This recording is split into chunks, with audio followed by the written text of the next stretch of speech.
é um grupo de apoio da tecnologia. Os membros do consórcio são benévolos, ninguém é remunerado, e eles só estão para ensinar, transmitir e defender essa tecnologia através do mundo, certo? O resto são indústrias da iniciativa privada que desenvolveram a tecnologia e vão transferir, trabalhar, como já estão fazendo no mundo todo. Hoje, mais da metade da população mundial já pode escutar o sistema DRM, certo? É um sistema totalmente aberto, público e global, mundial. Então, como no caso, nós temos a indústria brasileira aqui que já está produzindo os transmissores. O sistema, a norma digital do DRM, ela tem uma grande vantagem, que todo mundo já falou, mas a gente repete, que ela digitaliza todo o espectro, certo? Qualquer banda de frequência que é dedicada ao broadcast, seja de 100 Hz até o VHF, inclusive a grande hidra brasileira da banda estendida, a banda DRM, a norma DRM pode digitalizar. Já é uma realidade, onda curta, obviamente, onda média, FM e banda estendida 5 e 6. No Brasil, a gente fala, na Europa é 1 e 2 na UTI. Né? Bom, que mais? Bom, um exemplo do que é a norma DRM. Por que a gente defende a norma DRM? Porque quem pode mais, diz o ditado francês, pode menos. Se eu tenho uma norma que vai me possibilitar de trabalhar em todas as bandas de frequências, atender todos os tipos de público, que tem todas as sortes de possibilidades de desenvolvimento, porque eu vou fechar as portas e optar por algumas normas que eliminam em vez de acrescentar, certo? A banda, no canal AM ou FM, nós podemos produzir até 4 produções, certo? 4 conteúdos. Isso, na banda FM, por exemplo, só se utiliza 100 kHz para 4 conteúdos diferentes. Vocês imaginam o que pode acontecer se, por exemplo, a banda estendida no Brasil for liberada mesmo? Seria uma possibilidade enorme de oferta, de democratização, de ampliação da oferta, e barateia o custo, como classicamente todo mundo fala, quanto mais concorrente melhor. Ou seja, a banda, o sistema DRM, ele é implicitamente uma grande ferramenta para o controle, a limpeza do espectro. Ou seja, o Brasil, rádio digital, por quê? Para que rádio digital? Para quem? Como? Né? O problema é o seguinte, não é a tecnologia FM que está sendo atacada hoje em dia, é o uso. Então, a digitalização, como de todas as novas tecnologias, tem que trazer benefícios para todo mundo. Ou seja, o Brasil tem essa possibilidade enorme de limpar o espectro, de termos ter uma coisa super desenvolvida, ser o pioneiro nessa coisa do espectro, de controle do espectro, que é o quê? Soberania nacional, democracia, aumento de conteúdos, aumento de atores. Então, o DRM é a solução para o fim da interferência e a procura tão necessária que a gente tem de falta de canal para aumentar o conteúdo, aumentar para as rádios comunitárias ou as rádios comerciais. Certo? Então, a gente tem um cálculo aí de a 100 kHz por canal, 4 conteúdos, a gente pode multiplicar, aumentar aí 480 programas. Bom, outra coisa muito aplicável nessa tecnologia é o Single Frequency Network. Simplesmente o quê? Uma sincronização de uma só frequência para todo um sistema de rádio. Isso é ideal para cidades e lugares que você tem muita dificuldade de penetração. Em vez de botar transmissores fortíssimos que estragam o vizinho, atrapalham todo mundo, e você não chega ao teu ouvinte, com uma sincronização, tanto por GPS ou por fibra ótica, ou por satélite ou fibra ótica, você pode colocar vários transmissores AM ou FM em pequeníssima potência e atingir o teu objetivo. Ou seja, ecologicamente, economia de energia, e você atinge o teu target, a tua população, o teu ouvinte. Uma norma que não se fala no Brasil, mas todo mundo sabe que vai ter esse desenvolvimento de estradas que existe fabuloso nesse país. O rádio service do tráfego, justamente, é feito com o Single Frequency Network, ou seja, a frequência de transmissores, a sincronização de transmissores numa mesma frequência por quilômetros e quilômetros. Isso aí o Brasil vai ter que implantar, é obrigatório para se colocar nas normas internacionais. É a tecnologia perfeita para esse tipo de solução. Inclusive, nós já estamos trabalhando no Brasil com fabricantes brasileiros, porque há uma concessão, uma grande autoestrada brasileira que já tem essa outorga para fazer o radiotráfego que o senhor mencionou. O problema dos royalties, tão preocupante. O consórcio do RM não tem nada a ver com os royalties. Esses royalties são colocados, gerados por uma sociedade internacional baseada nos Estados Unidos, que gera os royalties. Ou seja, o fabricante, qualquer pessoa, qualquer instituto que descobrir uma nova patente, IP, depois registra lá nos Estados Unidos, nessa companhia via licensing, que gera centenas de companhias como a AC Plus, muita coisa aí. Não tem nada a ver com o DRM consórcio. Isso é uma coisa comercial que o empresário e o desenvolvedor, o pesquisador, entrega lá a patente e essa companhia americana aí, que é baseada nos Estados Unidos, não é americana, ela gera a distribuição dos royalties. O que acontece? Vocês podem ir nesse site e analisar tudo o que foi distribuído, para quem, como, e saber se informar também de quanto custaria a fabricação de um aparelho de rádio, um transmissor. Tem uma tabela completamente clara e à disposição.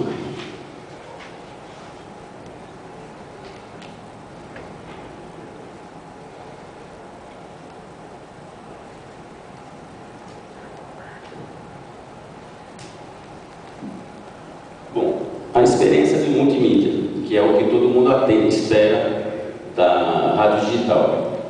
O DRM está perfeitamente enquadrado nisso aí, com várias tecnologias, vários periféricos já funcionando e com a possibilidade de desenvolver enorme, porque com toda essa academia pronta aí, a norma aberta, a tecnologia aberta, disponível. Bom, aqui tem algumas disposições do que a norma DRM permite. Mensagem de texto, jornais escritos, fotos, programas diversos, informação de tráfego e tal. Isso tudo já está funcionando e está perfeitamente homologado por todas as instituições internacionais. Conectividade. Se você tiver um aparelho de rádio conectado, já existe todos os softwares para interação entre a rádio e o ouvinte, certo? Isso também já está tudo, até aí, tudo homologado e funcionando. Som em 5.1, surround, que é utilizado em muitas salas de teatro, cinema e tal, é aplicado na FM do DRM, certo? Quer dizer, uma coisa que já foi conhecida, já está aprovada, e esse codec áudio é utilizado na FM do DRM. Ou seja, você em casa você pode ouvir um concerto sinfônico em 5.1, tá? Com o sistema DRM conectado na sua aparelho de som. O próximo desenvolvimento que está ainda chegando é a imagem mesmo. Já está funcionando, mas a gente ainda não tem um acordo comercial, não está sendo comercializado. Ou seja, o DVMO são imagens a cada 20 segundos que vão ser desfilando na telinha da rádio digital. Ou seja, uma televisão um pouco mais bem lenta, mas que pode trazer muitas vantagens. Uma coisa muito importante para a tecnologia, para a soberania do país, para a solidariedade internacional, para todas as coisas que acontecem no mundo hoje. As emergências do clima, os problemas. A norma DRM é a única que pode responder a uma catástrofe natural de dimensão continental ou entre países. Porque você imagina, um satélite, se tiver um terremoto, as antenas parabólicas desaparecem. Um terremoto, as fibras ópticas se são cortadas. Ou seja, o fato de você ter a onda curta, digital ou AM de altíssima potência, você pode atingir populações, você pode prestar serviço a populações, você pode ajudar os países vizinhos. É o que é feito na China, infelizmente, né? Cada vez que tem uma catástrofe, eles balançam via pequenos paraquedas, rádios, ondas curtas, que vão dando instruções à população. Tá? Isso aí, hoje em dia, a gente já fala na internet, maravilhoso, vai ser super legal, mas é frágil, é super frágil. A gente não pode saber o que vai acontecer daqui a 30 anos. E pode ser, daqui a 10 anos, pode ser que tenha uma ilha no Pacífico que fique totalmente isolada. A única maneira de chegar é a onda curta, entendeu? Então, é muito importante guardar a perspectiva da onda curta. Talvez não seja o modelo comercial ideal para hoje, mas representa a soberania do país, representa uma solidariedade internacional, uma possibilidade das pessoas se comunicarem a longa distância por baixíssimo custo, em qualquer situação. E por que não utilizar isso para populações que são, aí a gente diz, isoladas, como meio de comunicação e de informação, utilizando o Jornaline, por exemplo, que a gente já apresentou antes, para enviar conteúdos educativos a populações ribeirinhas. Então, o Brasil tem que guardar essa possibilidade de usar uma onda curta digital, porque é o futuro, a gente não pode excluir essa população, certo? No fato da Constituição Nacional, você não pode dividir o povo, o país em duas categorias. Então, hoje, a rádio digital não está acessível, mas daqui a 5 anos, ou 3 anos, ou 10 anos, poderá. Então, a tecnologia é uma tecnologia de perspectiva para todos.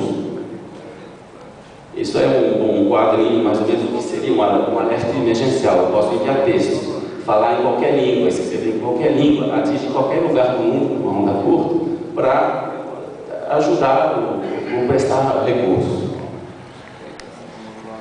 Esse é um panorama que nós temos hoje de uso regular da digitalidade mundial.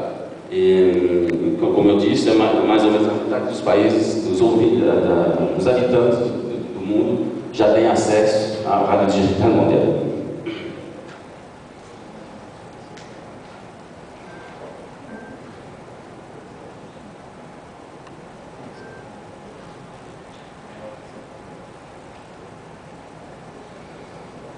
Pode ser também com a coisa do Single Network Frequency ou os transmissores de baixíssima potência, totalmente calibrados. Fizemos uma experiência no Vaticano. Tá? Ali foi delimitado um recurso DRM para não penetrar, ou pelo menos não penetrar, não é 100%, como é que diz?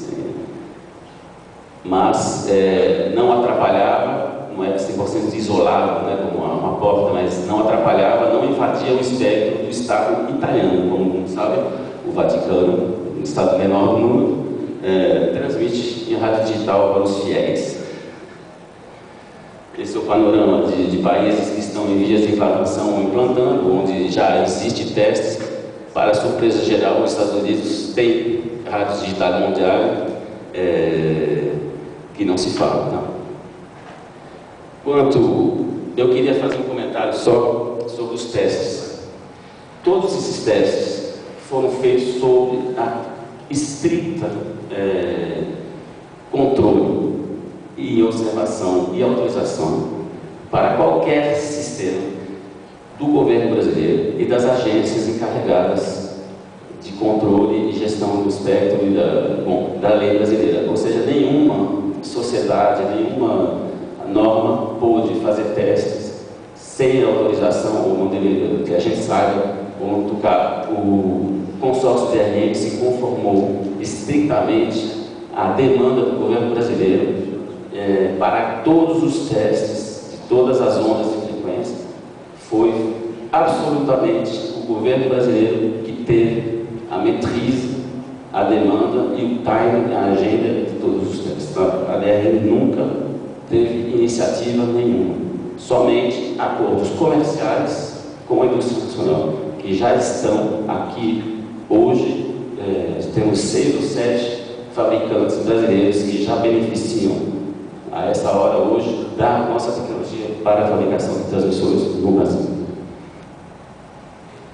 Bom, aí no panorama de testes, eu queria mostrar os países chaves que estão com DRM, e para nós a maior alegria foi a Índia, que escreveu na Constituição há um padrão na Índia de norma digital, a DRM, e já estamos implantando esse ano, que começou agora, em julho de 2012, 72 sistemas, inclusive com a Harris e a Nautel e outras fábricas, a Thomson, com a inteligência, os softwares franceses, alemães, enfim, da DRM.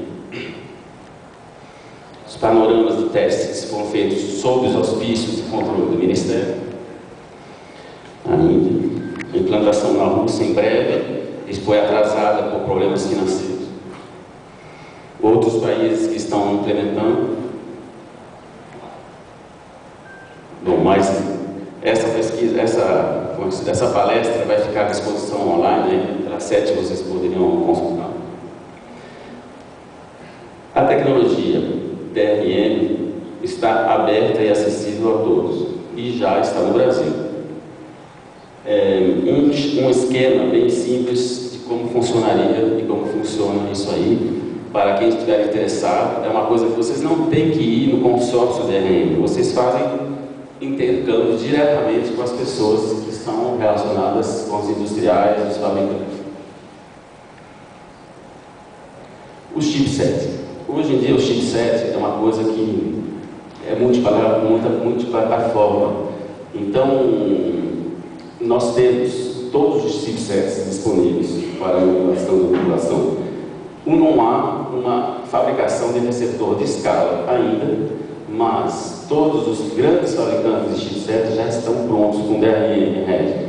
E vale a pena lembrar que a Deepcom Parrot é uma filial do grande fabricante de chipsets para automóveis, que já tem uma filial no Brasil produzindo e integrando isso aí. Eu vou deixar o Rafael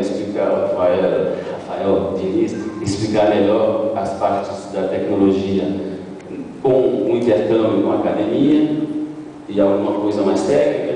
Eu quero lembrar que também ele vai explicar a plataforma do chipset DRM é a mesma que o sistema digital de televisão brasileira.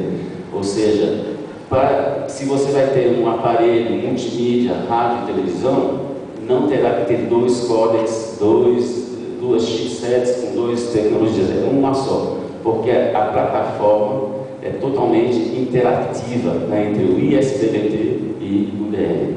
Rafael.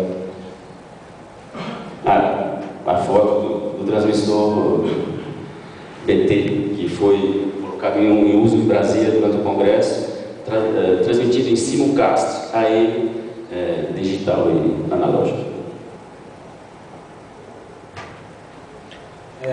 Bom, eu vou falar de alguns aspectos técnicos e da participação da academia, o que já tem feito com relação ao DRM.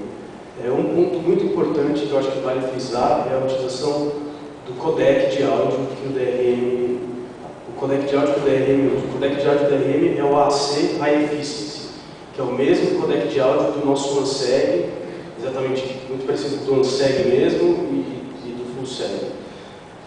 Isso é interessante porque no futuro, quando quisermos ter receptores portáteis com TV e rádio digital, o fabricante de receptor vai economizar no codec de áudio, que é o mesmo da TV digital e do DRM. O codec de áudio, enquanto o codec de áudio do HD rádio é um codec de áudio que é um segredo industrial. É muito interessante, eu estava lendo a norma do HD e eles falam assim, áudio, codec de áudio, tem um bloquinho e que não tem nenhuma referência, porque é um segredo industrial. Então, você depende somente de uma empresa no mundo se você quiser implementar esse codec. Com relação a receptores, a chipsets, nós temos o nosso sistema representante da Barro, de Vicom, que é uma das maiores fabricantes de chipset. Para automóveis, inclusive. De chipset, módulos para automóveis, né, que as empresas que colocam os autorrádios integram nos carros, nos automóveis delas. Já tem uma solução que vai lançar agora no início de 2013, DRM completa. A NXP também já tem, a Frontier Silicon e a ST. O rapaz da Divicom estava me explicando, o chip que nós fazemos do DRM é igualzinho ao do HD rádio. O problema é que o do HD rádio é mais caro, porque tem tecnologias proprietárias ali, e diferente do DRM, que o DRM cobra o royalty, assim como na TV digital. Na TV digital você faz um encoder de TV digital, você só paga o royalty a última pessoa na cadeia, né? Você que vende o encoder, você paga o royalty. Ou você faz um receptor, você faz o receptor e vende para o varejo, você paga o royalty. O HD não, o HD paga em todas as etapas de produção. Então você faz o chip, você paga o royalty. Você faz o módulo, você paga o royalty. Então isso vai crescendo, você sempre vai dobrando, né? Então ele está explicando para a gente por que o DRM é mais barato que o receptor. E outra coisa, com relação à tropicalização do sistema, que eu acho que é uma coisa importante, que eu sou do centro do Instituto de Pesquisa do Dourado, lá a gente está desenvolvendo um chipset para TV digital hoje. O Instituto Dourado ele fica dentro do campus da Unicamp. E futuramente vai ter para a rádio também. E é interessante pensar também que a gente pode, com o DRM, não só pegar o DRM pronto e usar, mas também incorporar alguns elementos que foram criados no Brasil para a radiodifusão, como por exemplo o Ginga. Eu bato bastante o pé no Ginga, porque se o Brasil adaptar o Ginga, eu trabalhei 3 anos com TV digital, tenho um conhecimento já bastante profundo nessa área, daria para adaptar o Ginga para transmitir sobre o DRM, de forma que nós teríamos uma plataforma única de interoperabilidade entre o rádio e a TV digital. A gente teria o mesmo codec e o mesmo MIDI. Acho que seria muito interessante, diferente do HD. O HD tem uma tecnologia proprietária que é gerida por uma empresa e que não joga limpo, né? Por exemplo, nos Estados Unidos eles cobram um one-time fee de $10 mil, cada serviço adicional de 2 mil. Aí foram na Europa, quando estavam avaliando, não, vocês não vão cobrar e anualmente você tem que pagar uma taxa. Agora falaram, não, nós vamos cobrar a taxa anual, mas só o one-time fee. Aí perguntei no serviço 2, 3, não, o serviço 2 é $2 mil. E daqui no Brasil falaram, não vão cobrar nada. Antes de ontem, na abertura, eu estava conversando com os representantes do Supertel do Equador, e lá eles estavam fazendo teste com o DRM. Ele falou, bom, a gente vai seguir o que o Brasil seguir, mas obviamente a gente está fazendo teste com o DRM. Bom, esse acordo é para o Brasil que não vai cobrar, e para todos os outros países da América Latina, da América do Sul, que o Brasil, assim como já teve, assim como aconteceu na TV digital, já pôs a tecnologia brasileira lá, com HD vai poder pôr, não vai poder, como teve um esforço do Ministério para levar para a África, o HD não dá, o HD a gente depende só de uma empresa que tem a tecnologia de alguns segredos. Por exemplo, o DRM, todas as tecnologias têm patente, mas no DRM você pega a norma do DRM, se você não quiser comprar a tecnologia do Fraunhofer, ou da Digiti, ou das empresas que têm a tecnologia implementada no DRM, você pode ler a norma e escrever. Nós que somos da academia de centro de pesquisa, a gente pode ler e escrever. O HD não dá. Bom, acho que é isso. Acho que tem muita coisa para falar do DRM. Uma delas é a questão do atraso também, que muita gente ouve rádio em jogo de futebol. Então, assim, o atraso acaba que pega, porque você vai ouvir atrasado. E o atraso do DRM é um ponto positivo. caso do DRM30, que é o perfil do DRM que vai até 30 MHz, funcionando das médias e das curtas, ele tem duas opções de interleave, né? O long interleave e o short interleave. Com o long interleave dá 2 segundos, com o short 400. Se você tiver uma emissora de ondas curtas ou quiser ter uma propagação ionosférica numa rádio de ondas médias, você usa o long interleave, aí você tem um atraso de 2 segundos. Se tem uma rádio que você quer uma cobertura puramente local, você usa de 400 mil.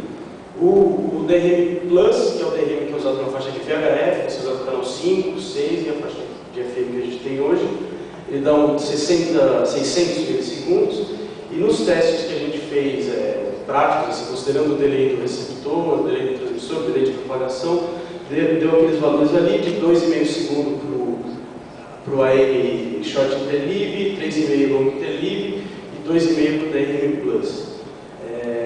Isso é uma vantagem, o HD, se não me engano, no comentário que dava 6 a 8 segundos. Enfim, uma coisa bem prática no Brasil, se você pegar a apresentação do Egon Guterres, da Anatel, do Ara e da Cian, eles põem bem claro o espectro de São Paulo e Belo Horizonte. Não cabe o HD rádio. O HD rádio ele é contra o que a portaria que o ministro das Comunicações estabeleceu, cria o rádio digital sobre a otimização do espectro. O HD ele não só não otimiza, como ele consome mais. O DRM eu passei cá, 5 minutos. E além disso, o HD foi feito para trabalhar junto com o FM. O HD foi criado para uma realidade puramente norte-americana. Nem na Europa deu para implantar. E que é o que? Você tem a guarda, os canais de guarda do FM livres. Então você consegue colocar 200 kHz aqui e 200 aqui. Com o espectro de São Paulo, fizeram todas as rádios, não cabe. Se o HD for distribuído no Brasil, como é que vai fazer? Não dá. Então o DRM, para esses lugares que o espectro está muito lotado, faz que nem com o ISDBT, que nós já sabemos muito bem. Atribui outro canal para a rádio, você vai lá na tua pilha de antena, põe outra anteninha, que vai transmitir nessa faixa estendida, né, de 76 a 88 MHz, faz um simulcast digital e outro canal. Com rádio comunitária, que não vai ter dinheiro para pôr 2 antenas, ter 2 transmissores, rádio comunitária, então o governo, sei lá, vai decidir sobre, então a comunitária transmite canal adjacente, as comerciais inadjacentes, se possível. O DRM é flexível nesse ponto, o HD não.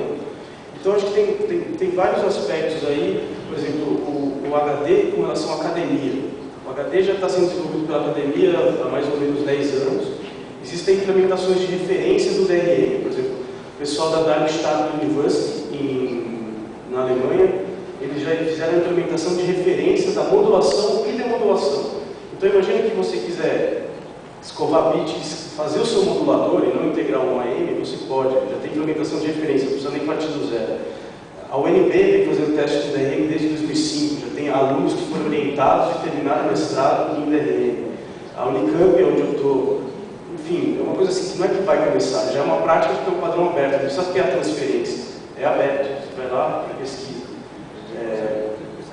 Enfim, vamos terminar. Vai lá. Foi a palavra da academia e da sociedade civil brasileira, que faz parte do grupo DRM.org, com Brasil, DRM Brasil, né? DRM-Brasil.org, a gente tem há 2 anos esse site que a gente tenta ser um ponto de encontro para quem quiser começar sobre DRM. Uma coisa que eu quero relevar foi que o governo equatoriano esteve aqui na feira, no nosso stand, e nós vamos acompanhá-los lá para fazer testes com transmissores brasileiros, da indústria brasileira lá no Equador, para que eles possam ter uma ideia do DRM completo. Eu queria agradecer muito mais uma vez a presença de vocês todos, a oportunidade que a SET nos deu em prol da democracia, dos debates no Brasil, que são um país maravilhoso, que é meu país, mas há 30 anos eu moro na França, desculpa pelo acento, pelo sotaque, algumas palavras do francês. E os debates estão abertos e a indústria brasileira está presente para quem quer conversar técnica ou business. Boa tarde, muito obrigado, parabéns.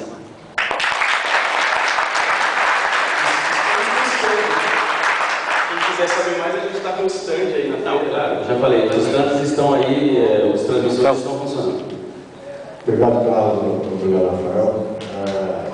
Obviamente, nosso tempo está no final, mas eu gostaria de abrir a pergunta para você, como você que a proposta que nós estabeleceu um debate, e é natural, apesar de eu falar que a proposta é essa, natural que isso ocorreça, de certa maneira houve um debate subliminar aqui, mas eu queria abrir uma pergunta.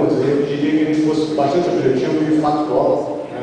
Já que está apresentado, para a gente evitar uma discussão muito ampla e um espaço aqui para poder responder a dúvidas. Boa tarde a todos. Meu nome é Eduardo Capia, AESP e MC Projetos.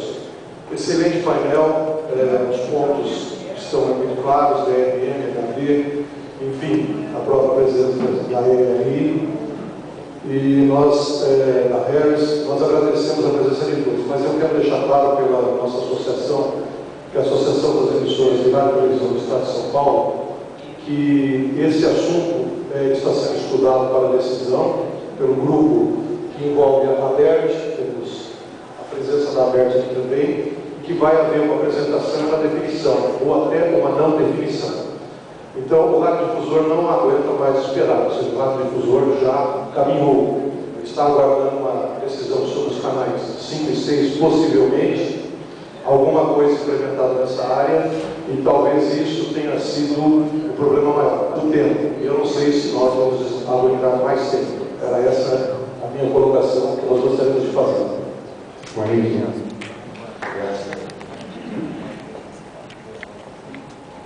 Olá, meu nome é Monique, eu sou da ABERT. Queria só fazer uma colocação primeiro para os radiodifusores presentes. Lembrar que digitalização não significa multiprogramação. Que, infelizmente, durante o cenário na ESP, até o Genildo colocou isso muito claro, né, que a multiprogramação ainda é um tabu. Na opinião pessoal do Genildo, ele acha que é um tabu a ser vencido, mas não é algo que seja imediato, nem agora, não se coloca um tempo nisso. Então, só para lembrar os radiodifusores que, apesar de ser uma ideia e um modelo de negócios muito interessante, não é imediato, né? Saber que digitalização não significa multiprogramação. Fazendo um gancho nisso, eu queria abrir para tanto para o DRM quanto para o HD, para dizer rapidamente o que vocês acham. Então, ignorando o fato da multiprogramação, qual seria o maior ganho para o radiodifusor?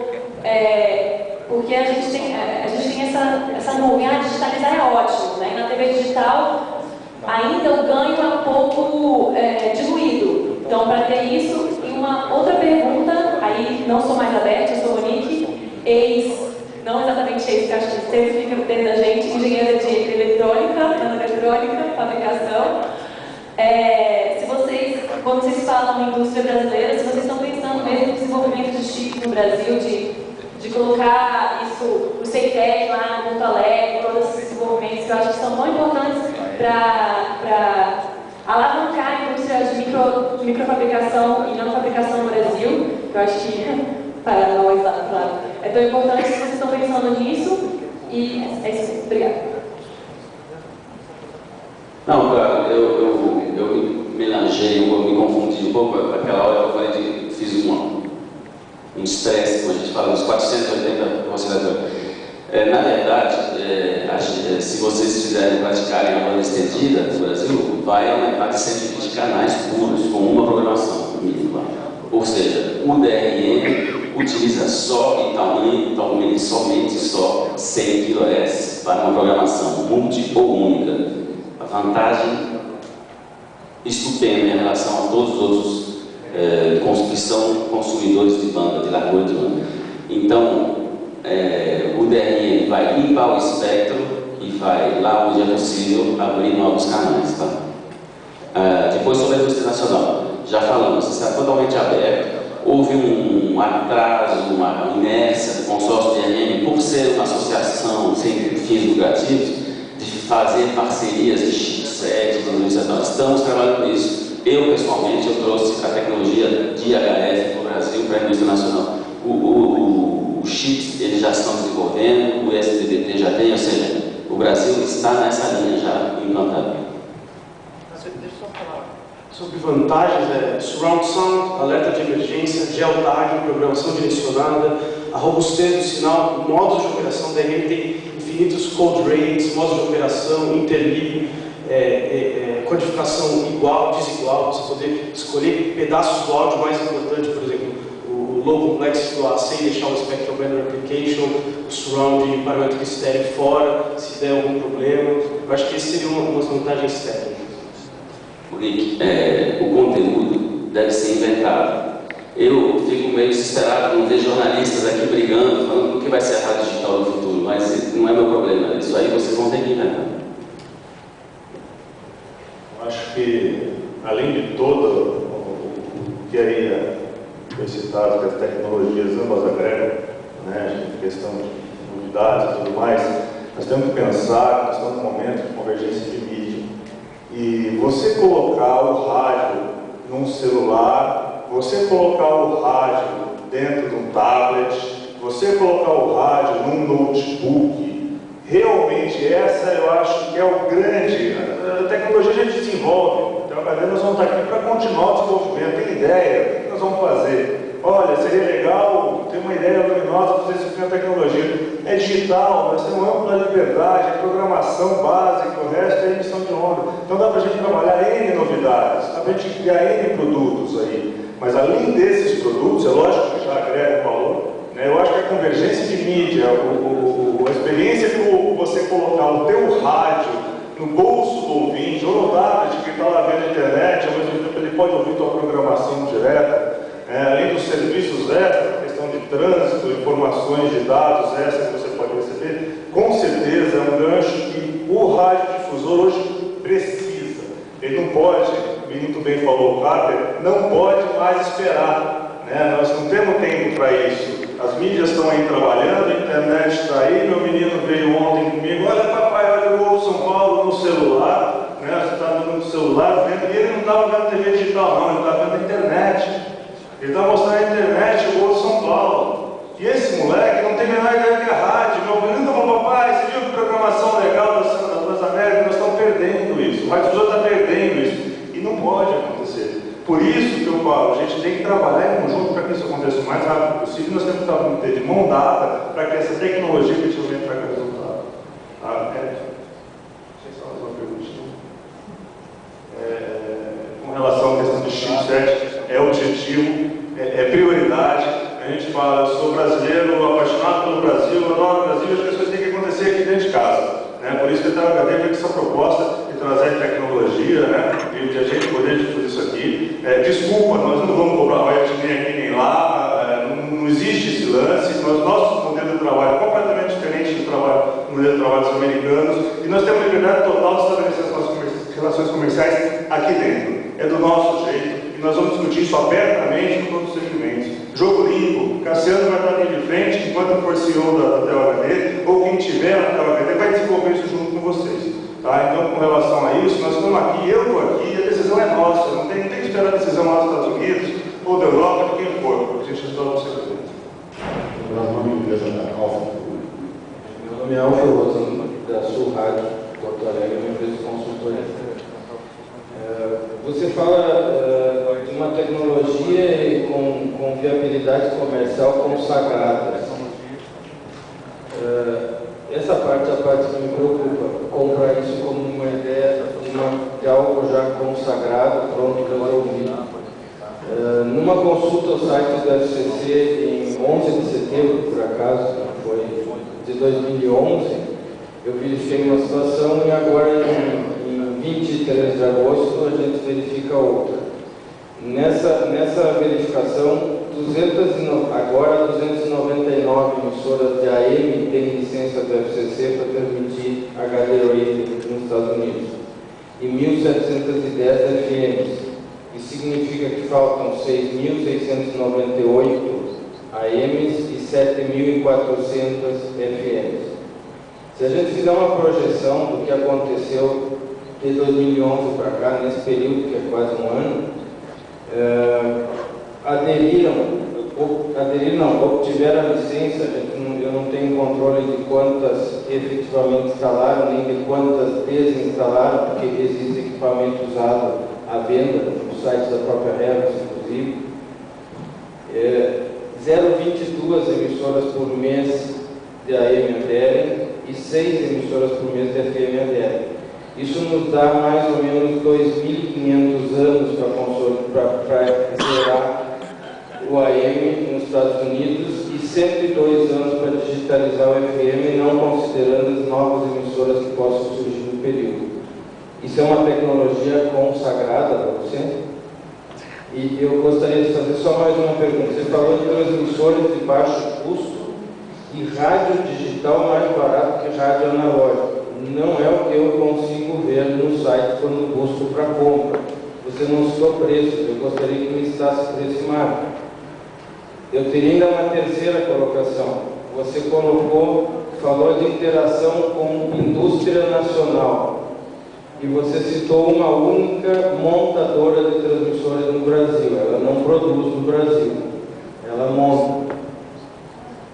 Você teria contato de transferência de tecnologia com alguma outra indústria nacional que você pudesse citar?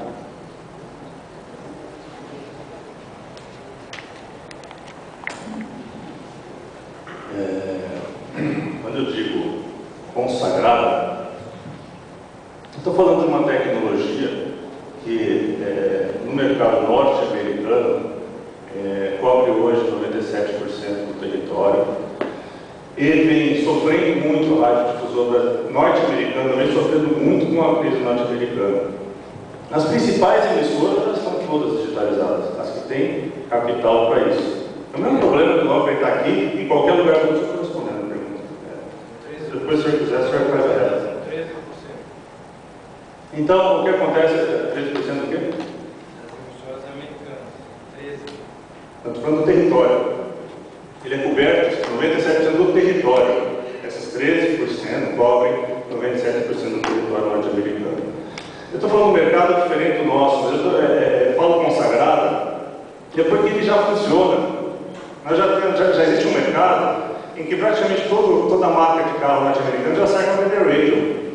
Eu estou falando de um mercado que já tem mais de 7 milhões de equipamentos de receptores vendidos. Ou seja, é uma realidade. E essa realidade, para chegar no ponto que está, apesar de não ser o sucesso do que a gente esperava, é uma realidade que está aí. Está acontecendo hoje.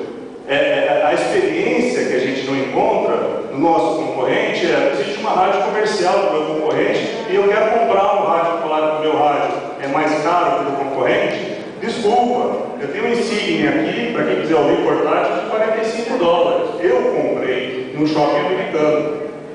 Então, eu tentei comprar um rádio, um receptor de RM e não achei. No mundo. Eu tentei comprar na internet, em alguma loja, eu não sei, até eu quero ter um, mas eu não achei. O que eu falo consagrado é que, a partir do momento que você vê funcionando, eu ando numa cidade de Nova York, o rádio no carro, a cidade inteira, que é uma metrópole, com todo o problema que existe lá de interferência, e eu recebo o sinal digital no meu carro, isso para mim é um sistema que funciona, e se ele funciona, para mim ele está consagrado. Pode ser pessoal? Funciona. Eu tenho tranquilidade de ofertar um sistema que, na prática, você consegue ver ele funcionando e isso dá tranquilidade. Em relação ao custo do transmissor, nós temos uma empresa nacional produzindo, mas ele traz de fora, não temos nenhum padrão definido ainda. Tem uma indústria nacional produzindo DRM. Eu acho muito bom isso, vai ter que exportar. Não sei para onde, porque realmente o que eu tenho volume hoje de mercado é baixíssimo. Mas a aposta é individual de cada um. A indústria, a parceria é essencial. Eu estou falando que nós vamos fazer isso aqui dentro. Nós vamos ter que estar ligados com a indústria. Agora, como vai acontecer isso, quando vai acontecer isso, primeiro a gente precisa definir o padrão. E depois fazer nosso dever de casa. Perguntas?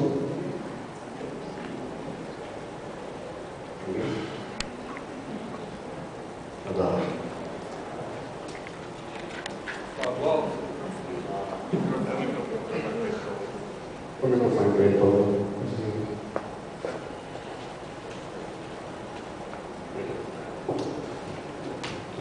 A pergunta é semelhante do Alfa, só que invertida. Por que 87% das emissoras americanas não aderiram ao sistema BR? Eu posso dizer que é pelo mesmo motivo que não existe nenhuma emissora comercial da RM no mundo. Por que não aderiram? É a questão comercial de cada emissora. E a questão dos Estados Unidos, não é a questão nossa aqui. Meu problema aqui é outro. O problema é que aqui no Brasil eu preciso de um padrão e eu vou trabalhar do meu jeito aqui. Eles têm problemas peculiares deles lá. O mundo inteiro, cada país tem seu problema peculiar. Eu não posso discutir o mercado de lá porque é completamente distinto e diferente do mercado brasileiro. Nossa realidade comercial é outra, nosso radiodifusor trabalha de maneira diferente, nosso ouvinte é diferente, nossa cultura é diferente. O que eu acho, isso eu acredito, é que a gente tem que definir um padrão aqui que seja um padrão consistente, que seja um padrão que realmente funcione, que nos dê tranquilidade comercial para trabalhar e a gente vai fazer a nossa guerra interna. Se daqui 15 anos o senhor chegar para mim e falar assim, olha, por que 63%? Não, realmente nós não fizemos o nosso dever de casa. Mas é outra realidade, desculpa. Pergunta?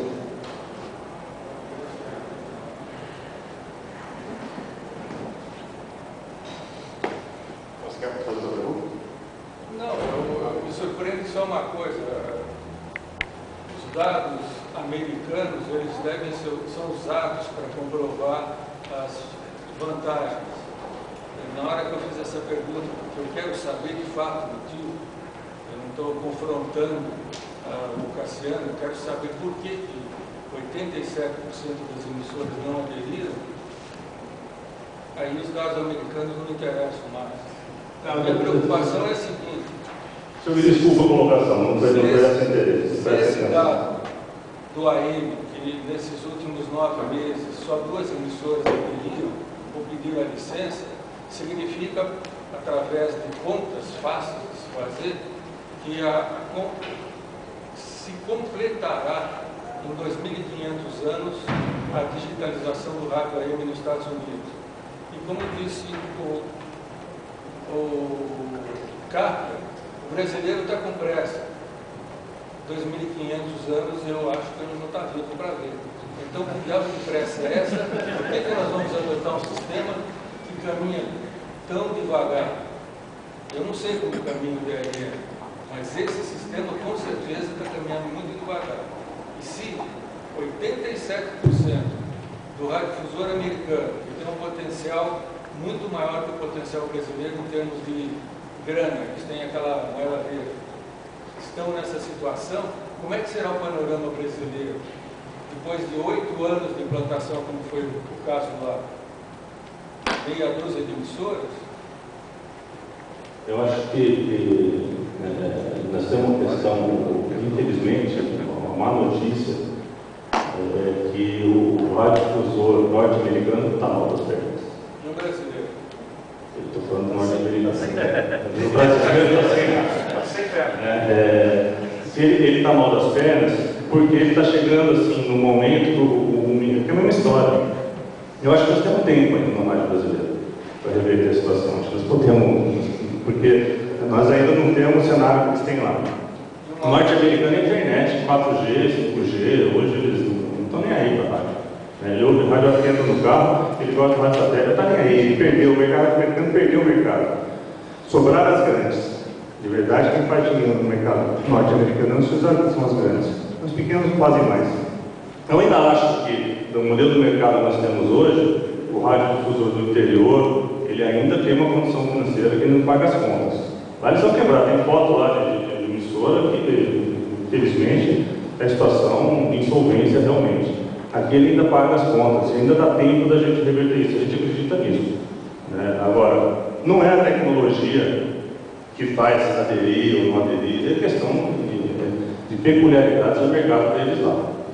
Nós temos o nosso mercado aqui, nós temos que olhar para dentro da nossa casa e fazer o nosso dever de casa, do nosso jeito. E aí eu acho que a história pode ser diferente. E quando você fala em andar de mãos dadas, você me traz uma sensação muito boa, muito gostosa. Mas me dá uma sensação que não é mãos dadas, são algemas. Eu não quero andar algemado, eu quero andar de mãos dadas. Por isso que eu acho que... O que é andar algemado, né? Eu acho que assim, nós estamos de braço aberto, nós temos uma proposta, nós trouxemos uma tecnologia, nós estamos trabalhando nisso com vontade, com orgulho, uma coisa gostosa, coisa boa. Se falar algema, é lógico que o Estado brasileiro não vai permitir isso, não vai permitir que seja travado, que a gente esteja mandando no sistema, não é essa a proposta. A proposta é que tem que ter um sistema. Alguém tem que fazer esse trabalho, alguém tem que fazer esse dever de casa. A proposta nossa é que esse dever de casa seja feito aqui dentro, né? Por brasileiros, conversando com brasileiros, da nossa maneira, que a gente possa continuar desenvolvendo isso e entregar um sistema diferenciado para a gente. E aí, como é que nós vamos fazer isso? Nós vamos discutir isso abertamente. Esse diálogo é aberto. Tanto que eu não tenho no meu site formatado para dar de preço. Por quê? Porque a decisão é aqui dentro, não tem nada de fora da decisão. A gente conversa aqui e fala assim, qual é o melhor caminho para a gente? Esse caminho, nós vamos sofrer. A algema é um pouco forte, né? A gente não pode, eu não disponibilizaria a trabalhar no seu ditadorzinho do sistema, impossível e real, né? A gente pensar que uma empresa vai poder ela dominar o mercado e vai ser tão sujeita. Não é por aí, a gente não conseguiria implantar um sistema por essa, se a gente for por esse caminho. Então, está aberto, né? A gente está aberto ao diálogo, nós precisamos de união, nós precisamos de gente trabalhando conosco, dando palpite, trazendo sugestão, crescendo junto, para a gente tornar o sistema para não acontecer. Segura a câmera para mim, por favor. Só continua filmando.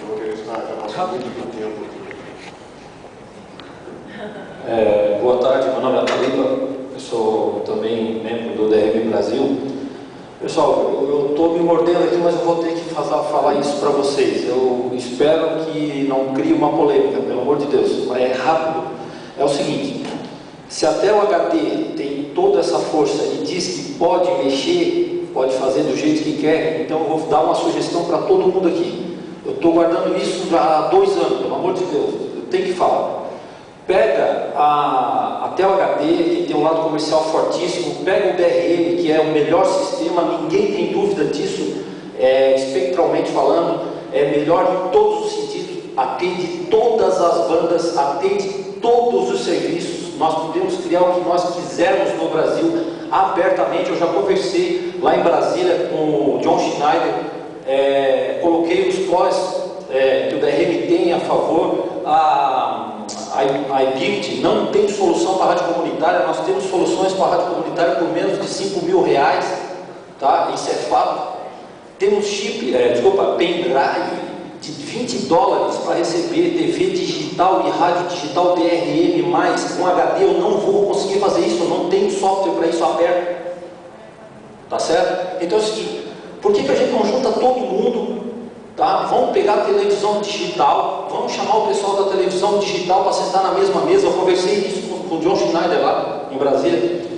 Vamos juntar as forças, até o HD, o DRM, vamos juntar todo mundo, vamos fazer no Brasil, não nos Estados Unidos não dá, na Europa não dá, mas aqui no Brasil dá sim.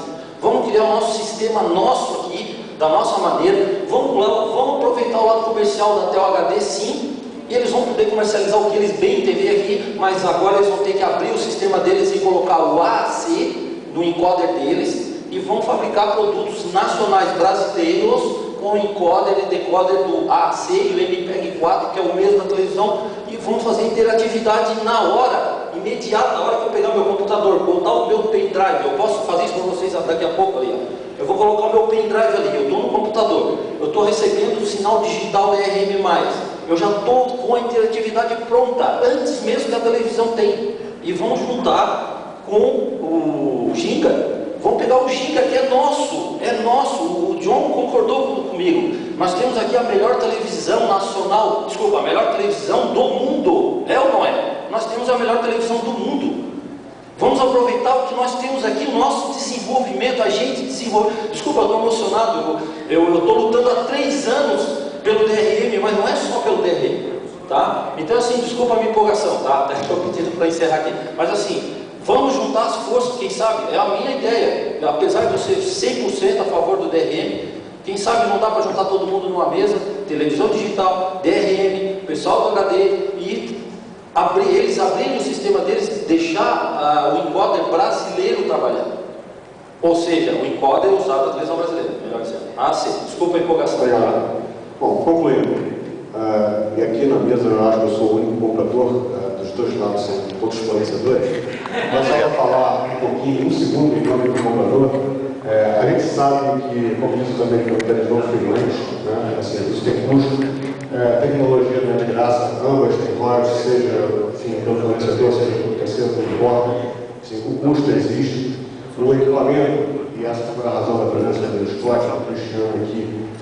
exemplo, em relação ao nível de potência elevado, agora o HD rádio subiu um pouco de preço. Enfim, a gente tem que, aí como comprador, né, a gente tem que, como radiodifusor, a gente tem que estruturar um pouco melhor isso aí, tem que botar isso no papel, fazer uma conta, saber quanto vai custar. E como todo contrato que se faz contrato, não sei se é um contrato em branco, né? Então a gente saber que termos a gente está usando.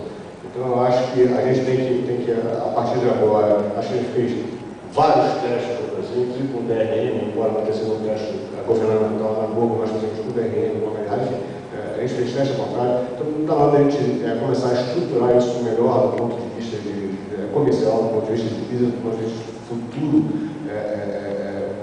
do rádio, entender esse ecossistema de produção de equipamentos. E aí, lembrando que o Flávio Arcanjo falou no outro congresso, né, lembrar do conteúdo. Porque se existe um retardamento nos Estados Unidos do avanço do rádio, se existe talvez uma dificuldade de quebrar o ciclo vicioso do ovo da galinha, no caso do DRM, do receptor, o transmissor, etc. Enfim, por trás disso tudo está o apelo que o rádio tem para o ouvinte. Então, se a gente não conseguir tratar tudo isso em conjunto, né, a gente vai estar discutindo aqui, como a gente tem discutido vários anos sobre o rádio digital, daqui a mais 20 ou 2015 anos, a gente gostaria de viver até lá, sem sair do lugar. Então, a proposta é que a gente use essas informações aqui para que a gente possa estruturar a conversa, fazer alguma coisa mais racional, mais objetiva, com o propósito de um rádio melhor. Como eu, então, gostaria de agradecer muitíssimo, thank you, Scott, for being here. Luciano, muito obrigado. Cassiano, Carlos, Rafael, obrigado a todos. Boa tarde. Bom curso. Falando sobre interatividade, eu acho que vai ser bastante.